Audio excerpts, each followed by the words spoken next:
สำหรับน้องนี่โอ้6-70 ชั่วโมงพูดเลยไอ้อันนี้บริษัทเสียหายเลยแบบนี้มีพนักงานแบบน้องเลยสินะบ่แม่นไอ้สิเว้าให้น้องโกงๆดอกแต่ว่ามันก็เป็นความจริงนะสำหรับน้องคิดว่าน้องเฮ็ดประโยชน์ให้บริษัทได้ไอ้บ่มีพนักงานคนใดที่เฮ็ดแบบน้องแล้วก็บ่กล้าเฮ็ดอีกน้องนี่ถือว่าเป็นคนบุกเบิกที่ว่ากล้าเฮ็ดเพื่อบริษัทแบบนี้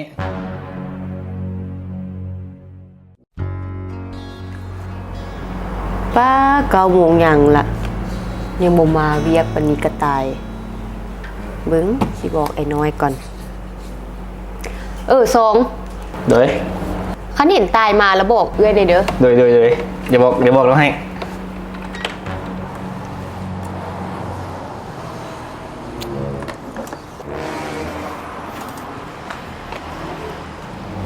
ไปทำมาแล้ววะตกลงค่ะโดนแท้วันนี้เนี่ย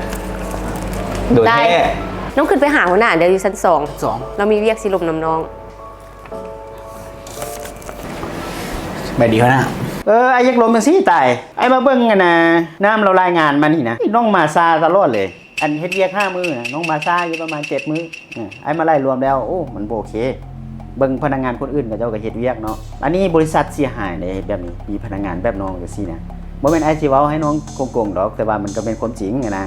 ไอ้ก็เลยเอิ้นน้องเพื่อมา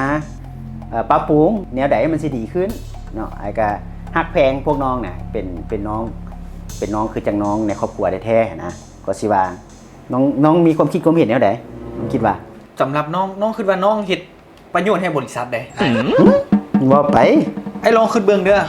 อันที่1นี่น้องมาซ่ามันบอกไอ้นี่ต้องได้ตัดเงินน้องอยู่แล้วตัดก็ไอ้มาซ่าชั่วโมงนึง2 ชั่วโมงนี่ไอ้นี่ตัดเงินน้องไปแล้ว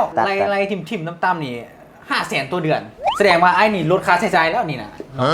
บัดนี้อันที่2นี่น้องมาซ่านี่ไอ้ก็บ่ต้องได้จ่ายเงินขยันให้น้องอีกได้รวมกันกับตัวมาซ่าตัวนั้นอีกเป็น1 ล้านไอ้ประหยัดไปอีก1 ล้านแล้วตัวที่ว่าน้องมาซ่านะอันที่3นี่เงินโบนัสตามกฎของบริษัทเท่านี้แม่นถ้าผู้ใดมาซ่าเกิด30 ชั่วโมงแม่นจะบ่ได้โบนัสของปีนั้นบ่ไอ้แม่นมาซ่าบ่ได้โบนัสเด้ท้ายปีน้องบ่ได้สำหรับน้องนี่โอ้6-70 ชั่วโมงพูดเลยไอ้มันไกลอยู่แล้วไอ้แสดงว่าน้องบ่ได้โบนัสแล้วในปีนั้น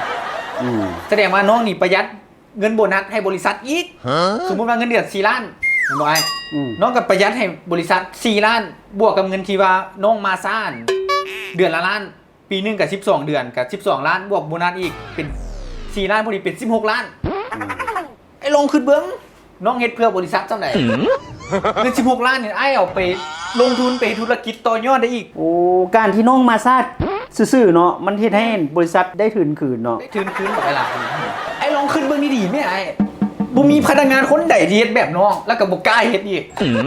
น้องนี่ถือว่าเป็นคนบุกเบิกที่ว่ากล้าเฮ็ดเพื่อบริษัทแบบนี้มันก็แม่นความน้องแท้เนาะเอาจังซี่ซะไอ้ขอโทษที่ว่าน้องมาเสียเวลาหน่อยนึงแต่ว่าไอ้สิไปลองคิดเบิ่งใหม่ก่อนบางเทื่อก็สิได้ส่งเสริมให้แต่ละคนมาซ่าสำไหนแฮงไอ้ได้แฮงได้หลายสำคัญขอโทษหลายๆเนาะรบกวนน้องเป็นยังไงโดยไปเฮ็ดเวียกซะมื้อหน้าน้องมาซ่าอีกเด้อมื้อหน้าน้องมาซ่าอีกเด้อ